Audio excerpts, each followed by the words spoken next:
Halo pemirsa, senang sekali Pilkada Jatim 2020 hadir kembali menjumpai Anda dan tentunya kalau kita berbicara tentang dunia politik khususnya dalam perhelatan pemilihan langsung 2020 pastinya selain beberapa waktu lalu kita membahas tentang generasi milenial yang mungkin dijadikan sebagai isu-isu tertentu tetapi tidak banyak berpartisipasi aktif, tentunya kaum perempuan ini juga menjadi sorotan tersendiri dalam perhelatan atau kontestasi Pilkada. Kita bahas pada hari ini pemirsa pemimpin perempuan dan isu perempuan dalam Pilkada. Pastinya dengan dua narasumber yang sudah hadir di studio JTV. Dari Wakil Ketua DPRD Surabaya ada Ibu Reni Astuti SSI dan juga Dekan Visip dari UTM Pak Surokim Esos MSI. Pak Rokim dan juga Bu Reni, apa kabar berdua? Alhamdulillah.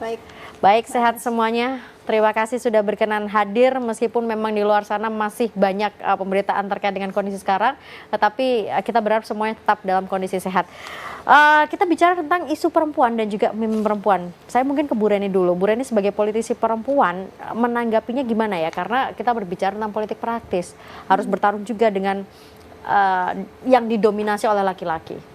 Iya, jadi kalau bicara tentang perempuan ya, sebenarnya saat ini kita sudah ditunjukkan ya, ada kepemimpinan perempuan yang kalau di Jawa Timur saja, itu mulai dari Gubernur Jawa Timur, sampai kemudian juga Wali Kota Surabaya, sampai ada Bupati dan Wali Kota di beberapa kota kabupaten, kita total itu ada 10, ya ada 10 pimpinan daerah di Jawa Timur.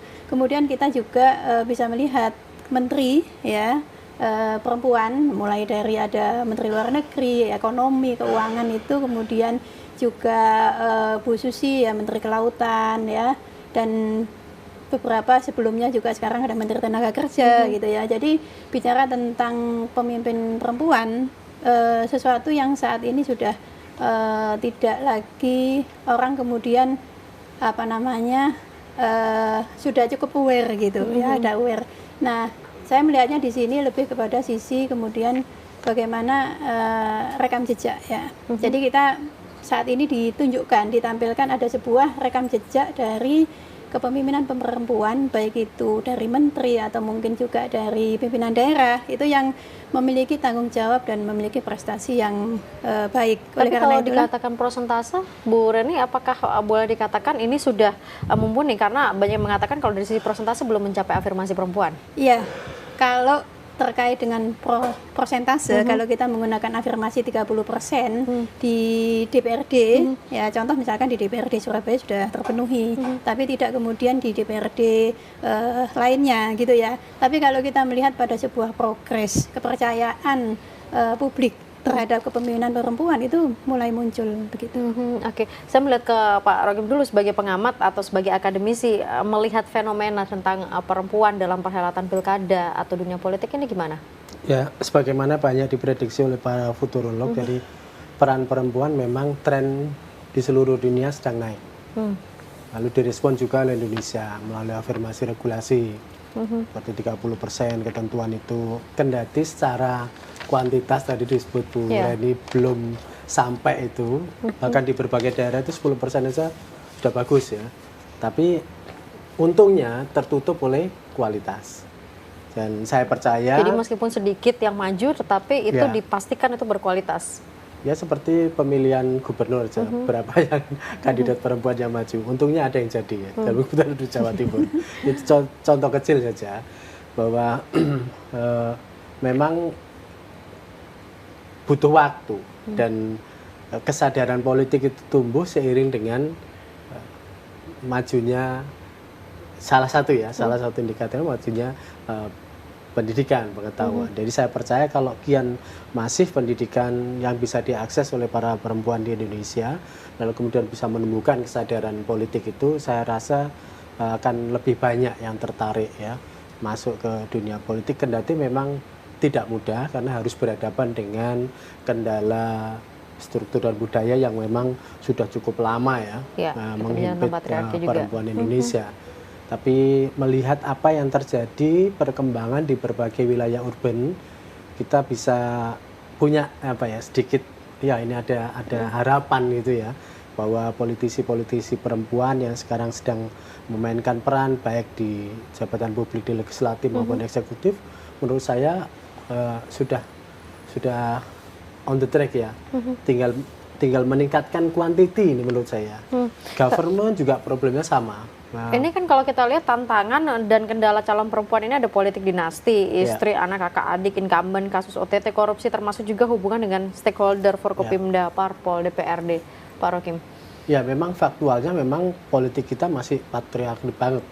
Jadi itu memang tidak bisa kita tutup-tutupi faktanya yang mereka yang beberapa yang kemudian jadi itu ya punya relasi dengan suaminya, relasi dengan keluarganya yang kebetulan sebelumnya incumbent. Nah, maksud saya seperti tadi disampaikan Bu Reni juga, mestinya kemudian itu dijawab oleh perempuan yang kebetulan mendapat kesempatan itu untuk bisa menunjukkan kompetensi, kapasitas, kapabilitas untuk menciptakan track record, bahkan ya menurut saya ya legasi-legasi baru yang bisa menjadi inspirasi bersama bagi publik bahwa perempuan itu kalau diberi kepercayaan di jabatan publik, selain jujur, kerja keras, nah itu kan virtu-virtu yang selama ini hilang, selama ini banyak terdegradasi dari kaum laki-laki. Dan ketika kemudian muncul perempuan bisa membawa virtu-virtu seperti ini tadi, kejujuran, kerja keras. Itu seperti memberikan oase baru. Ya, akhirnya menjadi oase baru. Nah, tapi kalau kemudian itu tidak mampu diinternalisasi juga oleh politisi perempuan untuk bisa ya to be different tadi itu, akhirnya ya sama saja. Orang tidak punya pilihan ya opo doa akhirnya perempuan lagi ya begitu saja. Nah, maksud saya mumpung kemudian situasinya jumlahnya ini belum optimum, kualitas itu menurut saya harus jadi tantangan supaya menjadi kabar yang kuat bahwa politisi perempuan itu adalah harapan. Oke, bicara tentang sama saja atau menjawab persoalan-persoalan perempuan, Bu Reni, kalau disandingkan dengan isu-isu perempuan, kaum perempuan yang jadi sebagai pemimpin daerah, apakah memang sudah menjawab tantangan-tantangan tentang perempuan, atau sebenarnya ya jadi, tetapi istilahnya diproses ini adalah persoalan-persoalan pada umumnya, tidak secara spesifik sebagai perwakilan perempuan? Iya. Jadi sebenarnya sekarang kalau kita bicara isu perempuan ya yang kemudian diminati oleh perempuan, itu sebenarnya hampir mengalami pergeseran yang kemudian hampir sama sebenarnya. Tapi kemudian contoh misalkan bicara tentang korupsi atau pengelolaan pemerintahan yang bersih seperti itu bagi perempuan itu juga sangat penting gitu. Bagi perempuan ibu-ibu itu paling gemes kalau kemudian itu ada pimpinan daerah itu yang kemudian ada kena kasus-kasus seperti itu ada juga di perempuan, dan sebagian besar perempuan saya kira. Nah, artinya kalau kita bicara tentang isu perempuan saat ini juga semakin cair gitu, tidak hanya pada bicara tentang partisipasi atau mungkin tentang keterlibatan perempuan ya, pengaruh utamaan, gender dan sebagainya, tidak hanya pada konteks itu, tapi lebih kemudian perempuan sekarang juga menginginkan bagaimana program terkait dengan kebutuhan dasar, bicara tentang pendidikan, bicara tentang air bersih, bicara tentang kesehatan, itu juga dimiliki kapasitasnya dan diselesaikan oleh pimpinan daerah gitu. Karena bagaimanapun juga kalau kemudian ada anak susah sekolah itu yang paling susah juga perempuan, ibu-ibu juga. Kalau kemudian ada harga-harga mahal, yang paling susah juga perempuan. Kemudian kalau ada air PDAM kemudian macet, yang nyuci, yang kora-kora ya. Artinya berarti hampir sebagian besar itu sebenarnya memang isu-isu dari kaum perempuan sebenarnya ya. Kalau kemudian ditarik kepada urusan yang diselesaikan oleh pemerintah atau negara, itu kan kembalinya kan ke rumah sebenarnya kan. Baliknya ke rumah lagi. Bu Reni, sebentar kita jeda dulu. Saya menarik ini karena sebenarnya semua urusan ini baliknya adalah ke rumah, dan sepertinya memang butuh sekali bagaimana keterlibatan perempuan untuk berpartisipasi dalam pilkada. Kami kembali saat lagi pemirsa.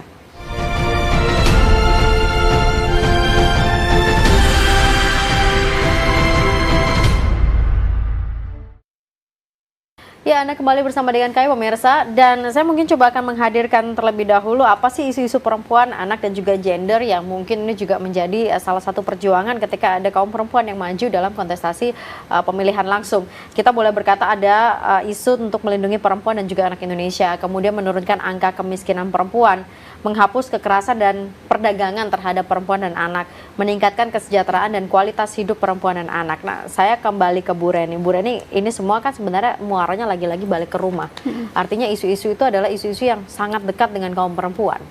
Iya. Tetapi ketika itu jadi, seolah-olah isu itu menjadi isu yang umum, tidak secara spesifik ini adalah isu perempuan. Iya. Jadi sebenarnya kalau kita melihat pada indikator kinerja kota, ya, bicara tentang indeks pembangunan manusia, bicara tentang angka kemiskinan, bicara tentang indeks pelayanan publik dan sebagainya, itu sebenarnya yang tadi disampaikan itu masuk kepada komponen-komponen itu sebenarnya. Oleh karena itulah sesungguhnya isu perempuan itu semestinya menjadi isu kota. Ya, isu bersama. Ya, isu perempuan semestinya dia menjadi isu bersama, karena bagaimanapun juga sesungguhnya ketika seseorang bisa menyelesaikan isu perempuan, sesungguhnya dia bisa menuntaskan persoalan kota. Itu yang harus menjadi garis besar yang harus kemudian, oleh karena itulah kemudian terkait dengan kepemimpinan perempuan misalkan, kita juga tidak bisa menutup mata bahwa ada sebuah daerah yang kemudian kepemimpinannya di sana, gubernurnya atau wali kotanya itu laki-laki, itu juga bisa berhasil dan bisa menyelesaikan isu perempuan.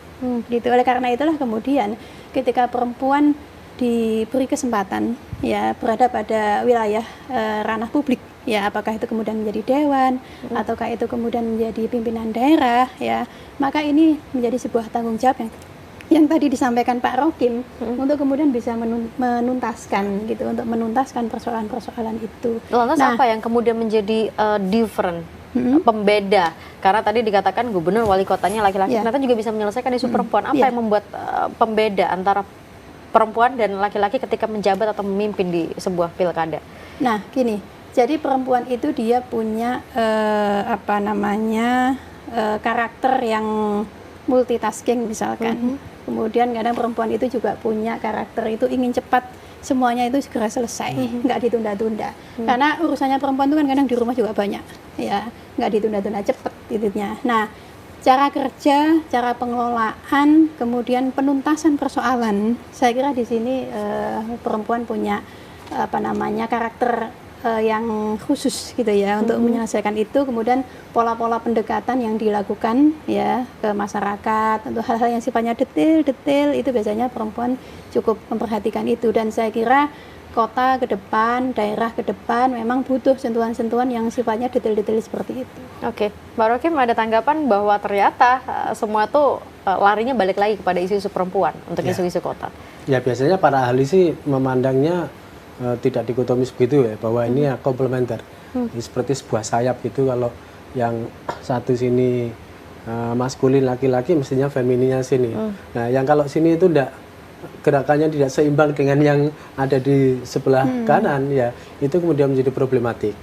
Nah, sejauh ini yang di sini ini, yang sayapnya yang kurang kurang maksimal menurut pendapat saya. Di samping memang persoalan problem di kuantitas tadi ya, jumlahnya. Ya memang harus didorong, dan afirmasi itu mestinya tidak hanya di regulasi ya, di policy itu mestinya juga harus ada di action.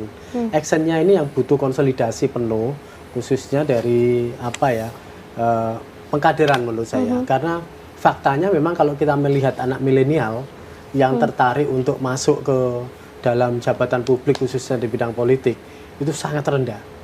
Jadi ketika di survei itu kalian akan memilih menjadi profesi apa, di situ ada pilihan menjadi politisi, termasuk yang tidak dipilih, termasuk yang rendah tidak sekali. dipilih. Karena mungkin memang juga trust publik terkait dengan politisi. Trust publik terhadap jabatan-jabatan politik khususnya yang ini masih rendah. Nah, itu menjadi tantangan menurut saya. Nah, hadirnya figur-figur seperti Bu Reni, seperti perempuan-perempuan yang bisa menginspirasi itu, supaya nanti itu bisa kemudian membongkar menurut saya mindset anak-anak milenial, remaja-remaja milenial, bahwa jabatan publik ini sesungguhnya juga sesuatu yang punya marwah gitu ya, memperjuangkan kepentingan publik, yang memperjuangkan berbagai perubahan macam-macam, tidak hanya negatifnya saja yang disorot, tapi juga ada sisi-sisi positifnya, sehingga kemudian nanti akan ada mobilisasi yang lebih banyak, perempuan-perempuan itu bisa ikut kandidasi di pileg, pemilihan legislatif maupun urusan kontestasi jabatan publik yang lain. Karena kalau kemudian sekarang ada afirmasi 30%, taruhlah menjadi anggota semacam komisioner itu juga memang sudah diafirmasi bahwa harus ada perempuan. Nah, kalau selama ini tidak ada yang daftar, ya akhirnya kemudian tetap aja balik ke formula alam tadi ya. Tapi untuk yang laki-laki, sudah jadi, gitu. kalau untuk yang sudah jadi, karena Bu Reni tadi bilang bahwa isu-isu perempuan itu secara tidak langsung sebenarnya adalah isu-isu kota. Ya. Artinya untuk yang sudah jadi, dari pengamatan Pak Rokim, apakah mereka yang sudah jadi itu sudah memperjuangkan secara spesifik isu-isu perempuan? Ya memang kalau saya melihat kapasitas ya, itu memang adaptasinya yang kelamaan kadang-kadang ya.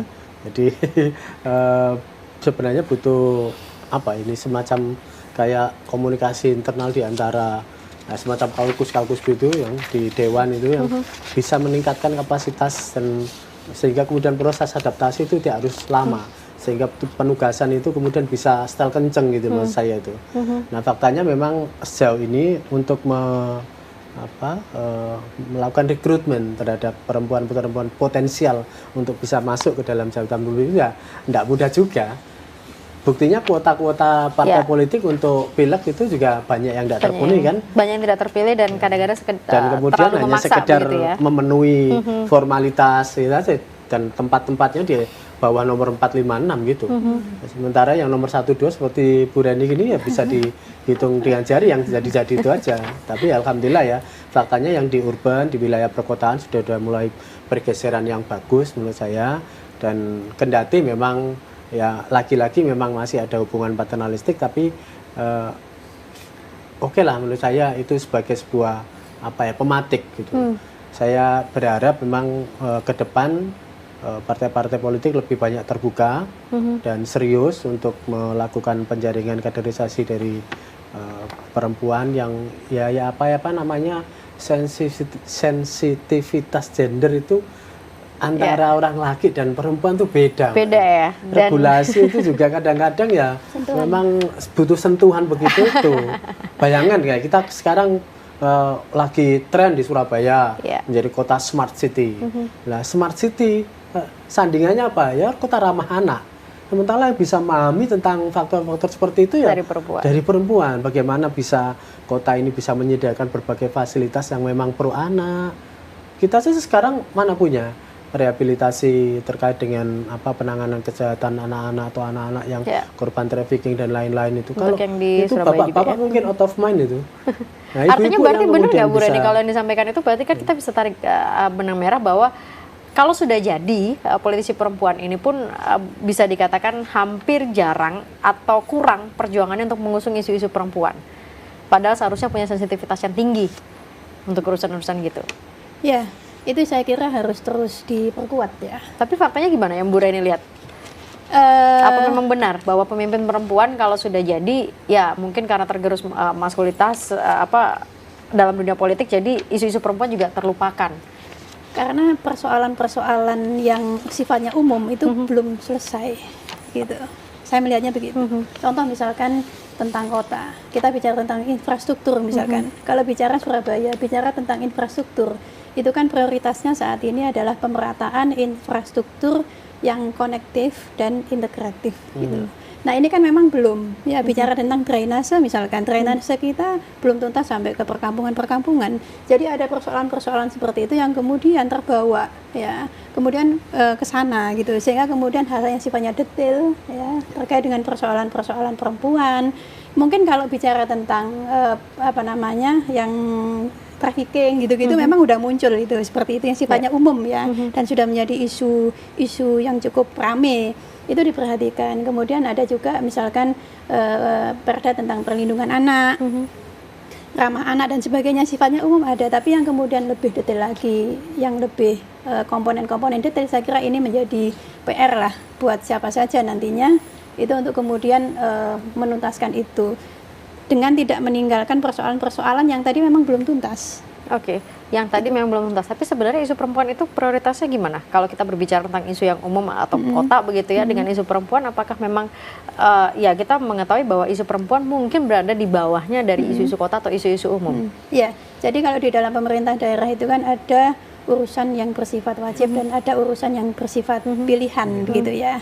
Nah sebenarnya kalau kita bicara tentang anak, bicara tentang perempuan, bicara tentang keluarga, itu sebenarnya bicara tentang sumber daya manusia. Nah, oke. inilah kemudian nanti tergantung bagaimana pimpinan daerah bisa melakukan pengejawantahan ya terkait dengan hal-hal yang sifatnya umum di undang-undang ya, di dalam regulasi-regulasi yang sudah ada, untuk kemudian membaca kondisi yang ada di wilayahnya, apa yang belum tuntas dan apa yang belum selesai, dan itu urgent ya, utamanya itu terkait dengan isu-isu perempuan, itu untuk kemudian bisa diselesaikan. Baik, kita jeda dulu pemirsa, kami kembali saat lagi untuk Anda.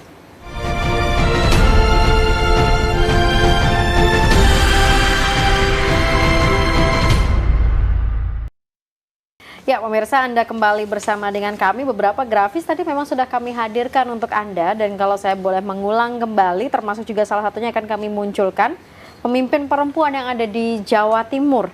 Di sini yang berhasil kami capture ada 11 ya, ada Bu Kofifa Indar Parawansa, Gubernur Jawa Timur, ini untuk 1 periode. Kemudian di Kota Surabaya ada Wali Kota, Ibu Tri Risma hari ini. Ada juga Ibu Puput Tantrianasari, Bupati Probolinggo, itu 2 periode. Kemudian juga ada Haryanti Sutrisno, Bupati Kediri, 2 periode. Kemudian juga dari Bupati Jember, 1 periode, Faida. Kemudian juga ada Munjida Wahab, Bupati Jombang, 1 periode.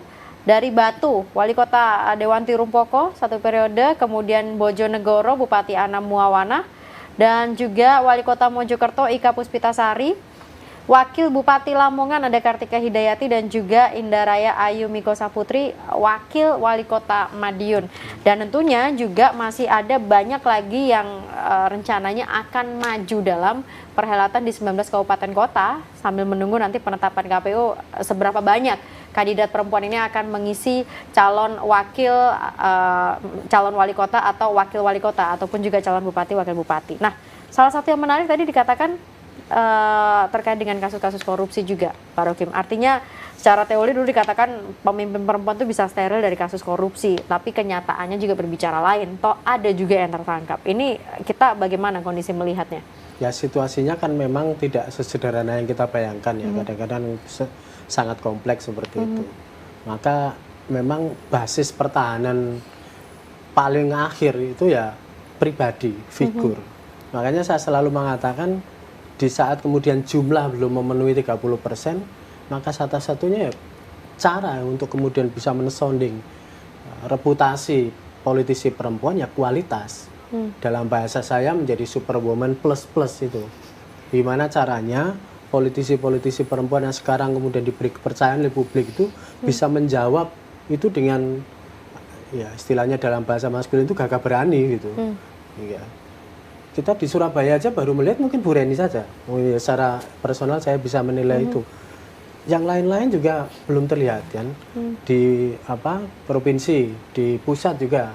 Makanya kemudian kemarin kita berkomunikasi dengan teman-teman di Jakarta itu untuk kemudian mendorong ya perempuan-perempuan yang ada di parlemen yang muda-muda itu, kira-kira dia menjadi istilah influencer itu sampai sejauh mana untuk peran kepublikannya itu. Tidak ada maksud lain kecuali kita mendorong supaya kemudian itu menjadi promosi ya, menjadi kabar yang kuat untuk publik. Karena bayangan saya begini, sekarang kita sudah mulai merasakan ya, SD, SMP, SMA itu kalau mau jujur ya, justru yang banyak prestatif itu perempuan loh. Cewek gitu. Mestinya kalau kemudian dipotret pendidikannya seperti itu, maka semestinya di kontestasi jabatan publik harusnya lebih kompeten dong perempuan. Karena faktanya secara pendidikan biasanya anak perempuan jauh lebih rajin, jauh lebih pintar gitu. Nah, mestinya kalau kemudian masuk ke jabatan-jabatan publik harusnya kemudian lebih dominan. Tapi faktanya kan di bawah 10%. Government yang menduduki kepala dinas berapa? Tapi alhamdulillah seperti di Surabaya kepala dinas yang cewek-cewek tampil oke ya, tampil keren gitu ya. Tapi yang lain-lain rata-rata masih di bawah eselon yang bawah-bawah yang menduduki jabatan publik itu.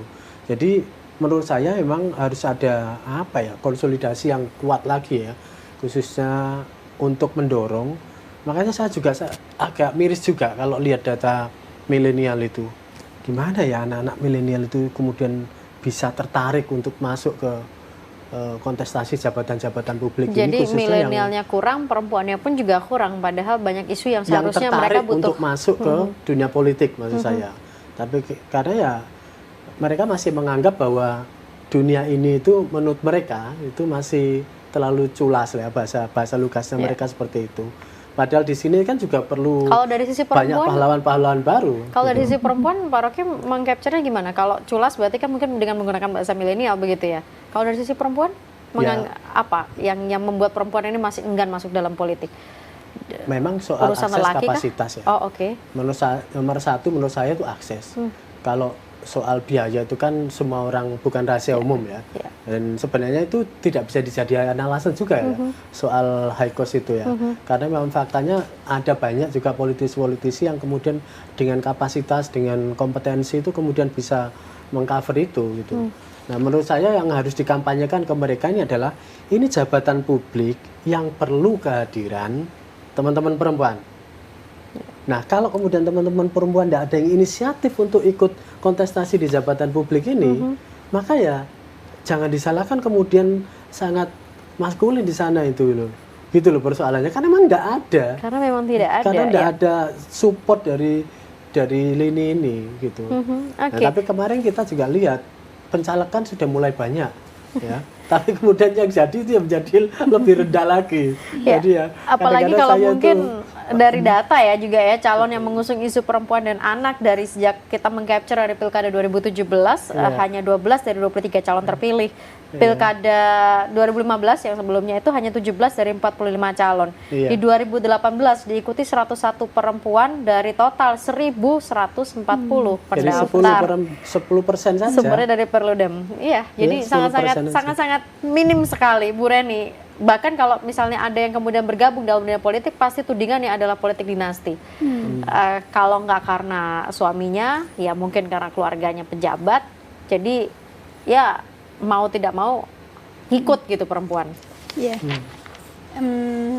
Jadi saya mungkin pada kesempatan kali ini mengajak mungkin jadi perenungan kita bersama bagi para perempuan yang sudah masuk di ranah publik ya, sebagai pejabat publik. Jadi perempuan itu kan sebenarnya kalau menurut saya kan dia punya dua peran. Ya, kalau orang sering mengatakan peran private sama peran publik. Ya. Kalau saya mungkin lebih menggunakan peran asasi dan peran perluasan. Peran asasi ini kan sebagai ibu dan sebagai istri yang tidak bisa ditinggal dan tidak bisa tergantikan oleh siapapun. Kan begitu, sama kayak peran privat gitu mungkin orang mengatakannya. Kemudian peran perluasan dia sebagai apa? Ada sebagai ilmuwan, sebagai pengusaha, kemudian sebagai politisi, sebagai wali kota, sebagai pimpinan daerah dan sebagainya. Nah, perempuan ketika dia melakukan peran perluasan, dia kan tidak meninggalkan peran asasinya. Walaupun mungkin secara waktu, secara perhatian, kemudian terambil ini. Ya, dia harus keluar dari rumah kan. Nah, waktu yang kemudian terambil ini itu kan waktu yang sangat penting. Oleh karena itulah kemudian semestinya perempuan ketika dia sudah keluar untuk melakukan peran perluasan, karena yang yang dilepas tadi waktunya bersama anak, bersama keluarga dan sebagainya itu kemudian harus ditinggalkan untuk sementara waktu, maka eman-eman kalau kemudian kita hanya menjadi orang yang biasa-biasa saja. Oleh karena itu eman-eman kalau kemudian kita menjadi perempuan di ranah publik, perempuan di jabatan publik yang kemudian biasa-biasa saja. Eman kita udah meninggalkan sesuatu yang sangat penting gitu. Nah, oleh karena itulah kemudian ini menjadi sebuah tanggung jawab ya. Ketika kemudian kita diberikan kesempatan pada ranah publik, ya tadi Mbak Agnes bilang ada yang kasus korupsi lah dan sebagainya, kemudian kan menimbulkan ternyata ya sama aja, misalkan seperti itu ya. Ini saya kira menjadi sebuah tantangan. Semestinya kemudian ketika kita sudah masuk kepada wilayah publik dengan kemudian mengorbankan dalam tanda petik waktu-waktu kita yang asasi tadi itu semestinya kemudian kita bagaimana memanfaatkan posisi ini untuk kemudian membawa kualitas SDM perempuan, kualitas SDM anak ini pada kondisi-kondisi yang unggul gitu, dengan sentuhan-sentuhan kebijakan, intervensi dan yang kita bisa lakukan. Contoh yang paling nyata misalkan bicara tentang kualitas demokrasi misalkan. Peran pemilih perempuan itu besar.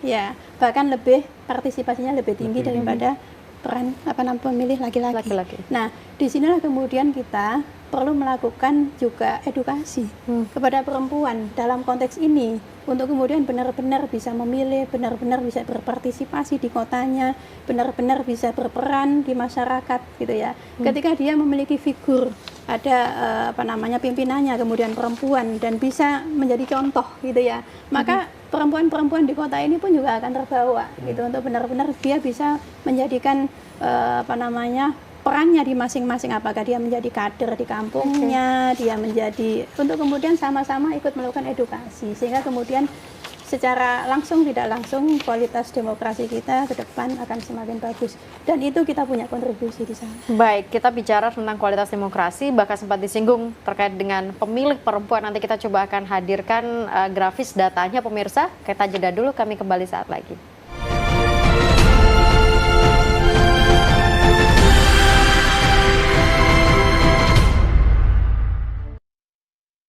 Ya pemirsa, Anda kembali bersama dengan kami dan masih bersama dengan Bu Reni selaku Wakil Ketua DPRD Kota Surabaya yang kemudian juga bersama dengan Pak Rokim sebagai Dekan Visip UTM. Kita masih membahas terkait dengan bagaimana pemimpin perempuan dan isu-isu perempuan dalam pilkada. Bu Reni tadi sempat menyinggung bagaimana jumlah pemilih perempuan begitu ya yang cukup banyak, bahkan boleh dikatakan lebih dari yang laki-laki. Kita coba hadirkan DPT Pemilu Surabaya berdasarkan jenis kelamin. Ini mungkin kalau mengacu kepada apa yang sudah ada di pemilu sebelumnya. Laki-laki ini sebanyak 1.041.552. Perempuan 1.090.234. Nah, ini berarti membuktikan apa yang disampaikan Bu Reni, ini memang jumlah pemilih perempuan ini banyak. Hampir sama Pak Rokim kalau kita lihat pemilih perempuan, pemilih milenial ini sebenarnya mendominasi, tapi lagi-lagi seolah-olah yang terlalu terlihat ini adalah yang maskulin, yang laki-laki. Bahkan kesannya yang jumlahnya banyak ini, baik perempuan atau milenial, itu sering hanya dijadikan sebagai jualan untuk politik saja. Pak Rokim, gimana ya kita supaya bisa berkontribusi semuanya seperti harapannya Bu Reni tadi? Supaya tidak menjadi komoditas saja, maka ya dibalik saja logikanya, jadi objek menjadi subjek. Tapi transformasi menjadi pasif, menjadi aktif, ini persoalan yang tidak mudah. Ya, itu tidak mudah. Ada kaitannya dengan persoalan sumber daya manusia tadi itu.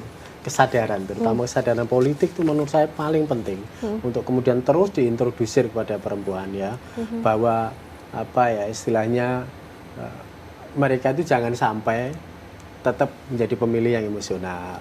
Ya, mestinya kemudian sudah bergeser menjadi pemilih yang rasional, yang lebih mempertimbangkan track record, yang lebih mempertimbangkan kapasitas, karena itu bagian dari ikhtiar ibadah sosial kita sebenarnya. Kalau kemudian kita memilih pemimpin yang tepat, ya, karena jangan lupa loh, pemilih perempuan itu terkenal sangat loyal dan termasuk yang agak sulit di money politics. Agak sulit di money politik. Padahal begini. Menteri Keuangan dalam negeri dalam tanda kutip ya, Menteri Keuangan rumah gitu maksudnya. Dalam praktiknya itu biasanya kalau perempuan dikasih uang, datang uang berikutnya lebih besar, dia tidak mudah tergoda.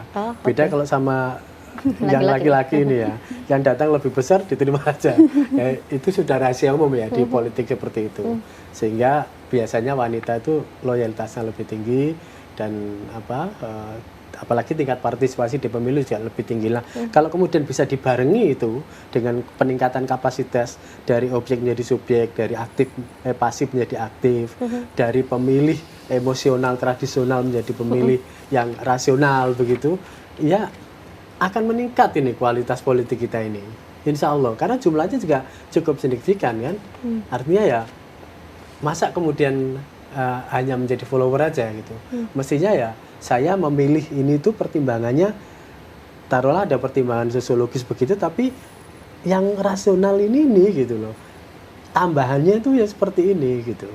Sehingga kemudian biar selektif ya, memilih pemimpin-pemimpin yang tadi bisa memperjuangkan, mempercepat, merevitalisasi peran-peran domestik yang tadi itu yang selama ini memang dirasakan betul berhubungan dengan kepentingan ibu-ibu berumah tangga yang sampai sejauh ini memang masih banyak yang belum banyak tersentuh juga di situ ya. Gitu. Oke. Bu Reni, kalau dalam istilah politik, karena ini kan juga cukup tren ya kalau di netizen, the power of mama itu masih ini nggak sih kalau untuk istilah, kalau untuk dalam dunia politik? Iya, saya kira karena ada yang tampil gitu ya, perempuan-perempuan yang kemudian dinilai punya pengaruh gitu ya. Kemudian mungkin juga pada faktor setia tadi itu. Bahwa sesungguhnya emak-emak ini kalau udah berkumpul nih punya kekuatan sendiri kan seperti itu ya. Tapi sesungguhnya ini mestinya ditangkap ya oleh calon pimpinan daerah ya, siapapun itu nanti, bahwa sesungguhnya jangan permainkan isu perempuan. Jadi jangan jadikan isu-isu perempuan hanya sebagai komoditas. Ya, jadi the power of emak-emak itu. Iki emak-emak ini punya kekuatan loh, ojo saenake dhewe loh gitu kan. Jadi isu-isu itu mestinya ditangkap bahwa perhatikan betul perempuan gitu ya. Tidak hanya kemudian dijadikan komoditas politik tapi dituntaskan. Oleh karena itu kemudian ini juga menjadi tantangan menurut saya bagi pimpinan daerah yang perempuan, pejabat publik yang perempuan. Jangan sampai kemudian ketika di sebuah kota, kabupaten atau sebuah daerah di mana kemudian pimpinan daerahnya itu perempuan, persoalan anak, persoalan perempuan itu kemudian malah naik. Nah ini saya kira menjadi sebuah tantangan. Harus kita zoom betul Pak. Ini saya kira bisa dilihat itu kajiannya nanti. Bagaimana mungkin dilihat di sebuah daerah yang di situ pimpinannya adalah perempuan. Apakah persoalan anak dan persoalan perempuan itu mengalami penurunan? Nah ini saya kira harus disajikan betul agar kemudian ini menjadi tantangan juga bagi perempuan, bahwa ketika dia dipercaya untuk kemudian memimpin sebuah daerah, di samping dia bisa menyelesaikan atau mencapai indikator kota yang bersifat umum ya terkait dengan infrastruktur, ekonomi, pertumbuhan ekonomi dan sebagainya, tapi juga persoalan-persoalan anak, persoalan-persoalan perempuan, persoalan keluarga itu kemudian bisa lebih dituntaskan. Nah, ini yang mengcapture datanya Pak Rokim pernah mengamati atau melakukan pengamatan detail tidak? Artinya ketika ini yang menjabat adalah perempuan, isu perempuan dan anak yang ada di daerahnya itu apakah bisa terselesaikan atau tidak, naik atau tidak begitu? Ya memang akhirnya menjadi kasuistik ya, karena balik kepada figurnya. Karena kadang-kadang ada pemimpin perempuan yang menurut saya betul-betul progresif ya ada, tapi pemimpin perempuan yang kemudian menjadi pelengkap karena harus menggantikan suaminya juga banyak, banyak potret seperti itu. Nah, ya memang fakta dan realitas politik kita masih seperti itu. Cuman saya dalam hati itu begini. Artinya belum ada ya contoh yang ini jadi terus kemudian isu perempuan dan anak benar-benar diperhatikan, itu belum ada. Ada banyak. Oh, okay. Kalau itu ada banyak. Yang yang tadi yang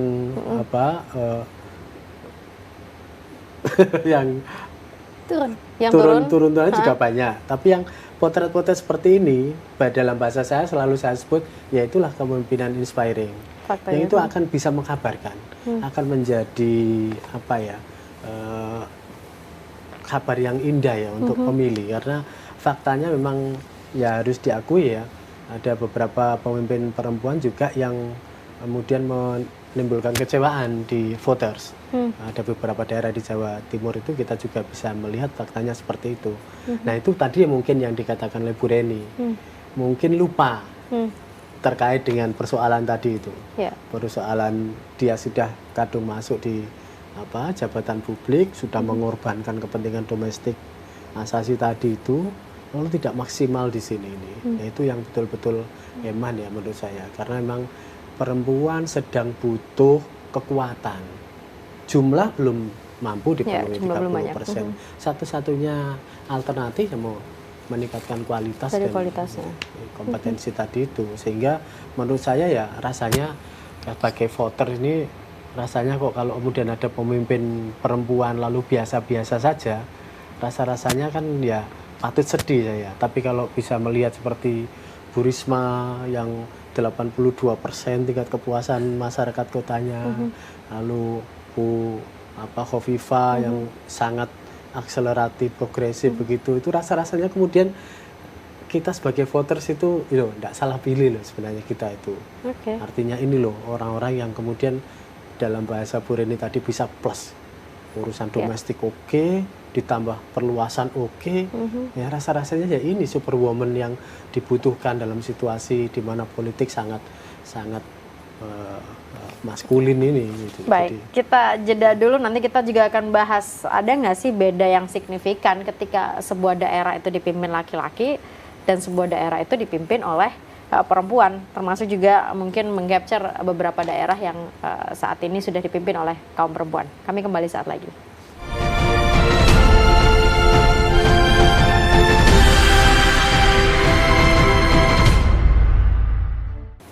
Ya pemirsa, kita berada di segmen terakhir untuk pemimpin perempuan dan juga isu-isu perempuan dalam pilkada. Kita di Jawa Timur, gubernurnya perempuan dan juga 8 bupati dan wali kota dari 38 kabupaten kota di Jawa Timur ini juga perempuan. Nah Bu Reni, ada 2 perempuan lagi yang juga menjadi wakil bupati dan wakil wali kota, tadi sudah kita sebutkan datanya.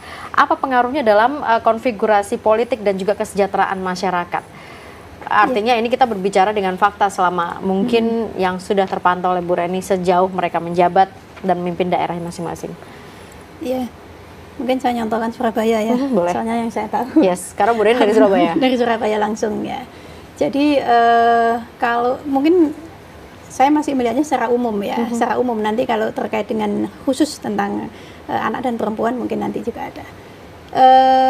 Surabaya misalkan ketika Bu Risma menjabat di awal di 2010 gitu ya, kita punya APBD itu kalau nggak salah sekitar 5 mungkin ya, 5 triliun waktu itu.